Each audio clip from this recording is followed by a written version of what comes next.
अस्सलामुअलैकुम, क्या हाल चाल है दोस्तों। उम्मीद करता हूँ कि आप सब लोग खैरियत से होंगे। Hi, my name is Usman. Lecture number 6 में मैं आपको वेलकम करता हूँ।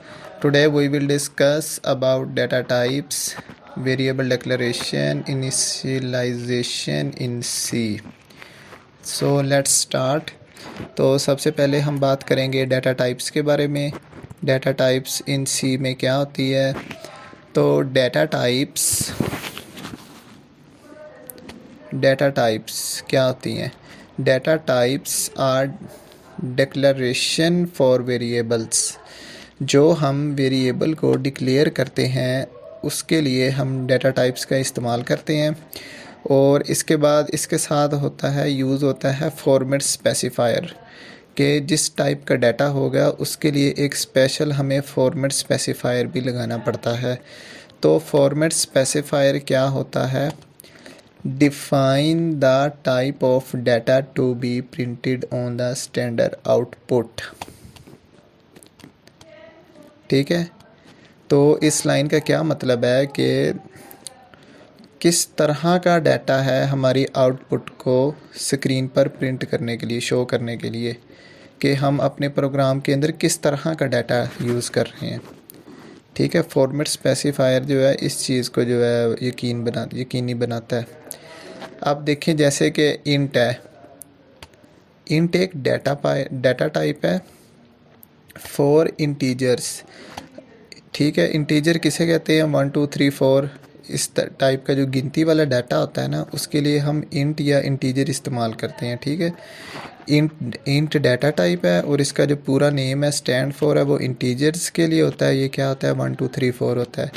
और इसके लिए जो फॉर्मेट स्पेसिफायर हम यूज़ करते हैं वो %d है। ठीक है, तो %d लगाएंगे तो उसको पता चल जाएगा कि हाँ भाई इंट लगा हुआ है। ठीक है जी, %d है। चलो जी, प्रिंट कर दो 1 2 3 type of data, integer type data, character. ठीक है, अब आगे आ जाता है करैक्टर यानी कि कैर। ये है कैर फॉर करैक्टर। कैर हम करैक्टर को जो है ना इस्तेमाल करने के लिए लिखते हैं। करैक्टर क्या होता है, जो हमारी ABC होती है ना, Z अप टू Z तक।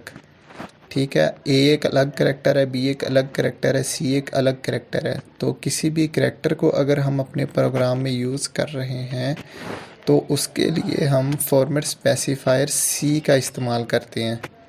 ठीक है, जब हम फॉर्मेट स्पेसिफायर C को अपने प्रोग्राम में यूज़ करेंगे तो हमारा कंपाइलर समझ जाएगा कि ये करैक्टर टाइप है, जो डाटा टाइप है वो करैक्टर है। आगे फ्लोट आ गया। आगे एक डाटा टाइप होती है float. Float for floating point, यानी कि जो इशारिये वाली वैल्यू होती है उसके लिए हम फ्लोट इस्तेमाल करते हैं। और इसके लिए जो फॉर्मेट स्पेसिफायर हम इस्तेमाल करते हैं वो %f होता है। जब हम %f को लगा देंगे अपने प्रोग्राम में तो फ्लोट लगा होगा, %f लगा होगा, तो हमारा कंपाइलर समझ जाएगा कि ये फ्लोटिंग पॉइंट डाटा है। ठीक है, आगे आ जाता है डबल। डबल आ जाता है। डबल क्या होता है, also like floating point value. ये भी फ्लोटिंग पॉइंट जैसा ही होता है डबल भी। ठीक है, जब हम LF लगा देंगे फॉर्मेट स्पेसिफायर तो उसको पता चल जाएगा कंपाइलर को कि ये डबल टाइप ऑफ डाटा है, एक डाटा है डबल का। ठीक है, जिसकी डाटा डबल डाटा टाइप का जो है ये डाटा है। ठीक है, यानी कि पॉइंटिंग वैल्यू है और इसकी जो है डाटा टाइप डबल है। तो LF लगाएंगे तो वो हमारे डबल को जो है वो एज आउटपुट हमें शो करवा देगा। ठीक है, स्ट्रिंग। स्ट्रिंग भी एक डाटा टाइप होती है ये, लेकिन ये यूज़र डिफाइंड डाटा टाइप होती है। स्ट्रिंग भी जो होती है ना, कॉम्बिनेशन ऑफ करैक्टर होता है स्ट्रिंग जो होती है। ठीक है, सॉरी, ये जो होती है ना स्ट्रिंग, ये डाटा टाइप ही होती है।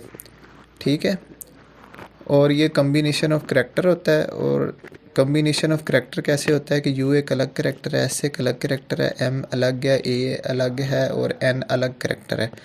तो अगर हम चाहते हैं कि इन सब को हम मिलाकर लिखें तो हम क्या करते हैं कि हम इसको डबल कोट्स के अंदर लिख देते हैं और इसके लिए फॉर्मेट स्पेसिफायर %s का यूज़ करते हैं। तो हमारा कंपाइलर समझ जाता है कि ये हम स्ट्रिंग में काम कर रहे हैं। तो आगे एक प्रोग्राम है, अगले हम लेक्चर में इस प्रोग्राम को बनाएंगे, ठीक है।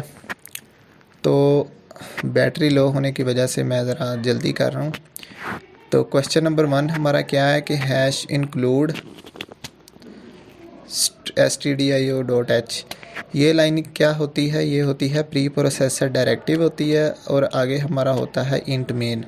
कंपाइलर जब भी हमारी प्रोग्राम की एग्जीक्यूशन होती है तो कंपाइलर जो है हमारा वो मेन से रीडिंग करना शुरू करता है, ठीक है। अगर जब हम बनाएंगे ना इंट ए लिखा, ठीक है, तो क्या हुआ कि हमारी मेमोरी के अंदर एक ब्लॉक बन गया, डिब्बा बन गया ऐसे एक, ठीक है। अब इस डिब्बे के अंदर हम कुछ भी डाल सकते हैं, ठीक है, लेकिन अगर हम सिर्फ वेरिएबल को डिक्लेयर करवाएंगे तो वो डिब्बा खाली रहेगा। तो बाकी सारे वेरिएबल्स के साथ भी ऐसे सेम यही काम होना है।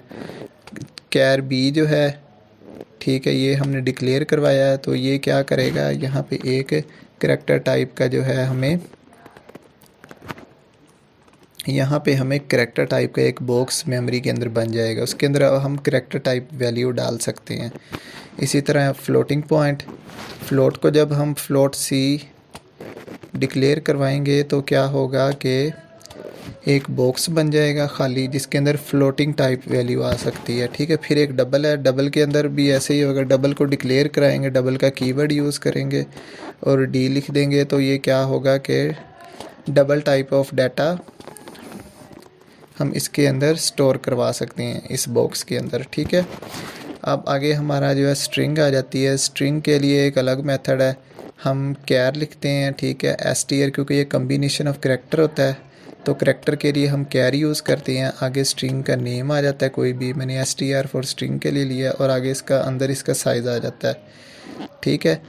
तो उसके बाद हम प्रिंट एफ को यूज़ करते हैं। इंटीजर को हम प्रिंट करवाने के लिए मैंने ऊपर बताया कि फॉर्मेट स्पेसिफायर डी यूज़ करेंगे, और ये जो ए है, ये वाला ए, ठीक है, ये इधर लिख देंगे इसके साथ, ठीक है। इसी तरह ही प्रिंट एफ यूज़ करेंगे करैक्टर के लिए, उसके लिए फॉर्मेट स्पेसिफायर सी यूज़ करेंगे और उसका जो वेरिएबल नेम है वो दे देंगे। प्रिंट एफ फ्लोट यूज़ करेंगे, फ्लोट के लिए परसेंटेज एफ यूज़ करेंगे और उसका जो है वेरिएबल नेम सी है वो दे देंगे। तो प्रिंट एफ यूज़ करेंगे, डबल एल एफ इसका जो होता है फॉर्मेट स्पेसिफायर होता है, और उसका वेरिएबल नेम डी हम दे देंगे। इसी तरह से प्रिंट एफ है, स्ट्रिंग है, स्ट्रिंग के लिए फॉर्मेट स्पेसिफायर एस यूज़ करते हैं, और एस को हम जो है यूज़ करते हैं, और उसके बाद इसका जो एस टी आर है, एस टी आर इसका वेरिएबल नेम है, तो ये हम प्रिंट करवा देंगे और रिटर्न ज़ीरो कर देंगे। तो अब ये प्रोग्राम क्या करेगा कि हमें वैल्यूज़ देगा, लेकिन उस बॉक्स नहीं होंगे, वो खाली होंगे, कोई उसके अंदर इन होगा डाटा नहीं होगा। देखिए इंटीजर 0 है, करैक्टर कोई नहीं है, फ्लोट 0 है, डबल 0 है, स्ट्रिंग 0 है, क्योंकि हमने इसको डिक्लेयर करवाया है, इसके अंदर कोई अभी वैल्यू डाली नहीं है, अभी सिर्फ समझे कि बॉक्स खाली है इस प्रोग्राम में, ठीक है। तो अब हम करते हैं अगला प्रोग्राम। अगले प्रोग्राम में क्या है कि सेम वही प्रोग्राम है ऊपर वाला, ठीक है, लेकिन इस प्रोग्राम के अंदर क्या हो रहा है कि हमने इंट ए लिया है, वैल्यूज सारी सेम है, सिर्फ हमने इनिशियलाइज़ करवाई हैं। मैंने 100 लिख दिया, इज़ इक्वल टू डाल के 100 लिख दिया करैक्टर के आगे, बील इसका वेरिएबल नेम है, यू आगे मैंने इसको करैक्टर दे दिया है, ठीक है। आगे फ्लोट को मैंने ये वैल्यू दे दी है कुछ इक्वल टू डाल के, फिर ये मैंने डबल को वैल्यू दे दी है, ठीक है। तो जो ऊपर वाले प्रोग्राम में हमारा डिब्बा खाली था ना, तो अब उसके अंदर ये हमारी वैल्यूज़ आ जाएंगी। तो बाकी सेम प्रोसीजर वही किया है कि ये प्रिंट एफ लिया है, प्रिंट एफ लेने के बाद ये सारी वैल्यूज़ जो हैं हमने प्रिंट करवा दी हैं, ठीक है। तो अब क्या होगा, जितनी भी ये वैल्यूज़ हैं ना, ये सारी हमें स्क्रीन पर शो हो जाएंगी। अब मैं इसको कमेंट जो है इसके हटा देता हूँ, ये मल्टी लाइन कमेंट होते हैं ये, तो अब देखिएगा इसकी ये जितनी भी वैल्यूज़ मैंने दी हैं ना, ये सारी उस बॉक्स के अंदर डाल के हमें सामने आ जाएंगी। तो देखिए पहले प्रोग्राम रन किया था, यहाँ पे 0 0 था सबकी, लेकिन अब उसकी जगह पे उनकी वैल्यूज़ आ गई हैं। 100 आ गई है, यू आ गया, ये जो मैंने फ्लोट की वैल्यू दी है वो आ गई है, डबल की वैल्यू आ गई है, और स्ट्रिंग की Usman is a good boy आ गया है।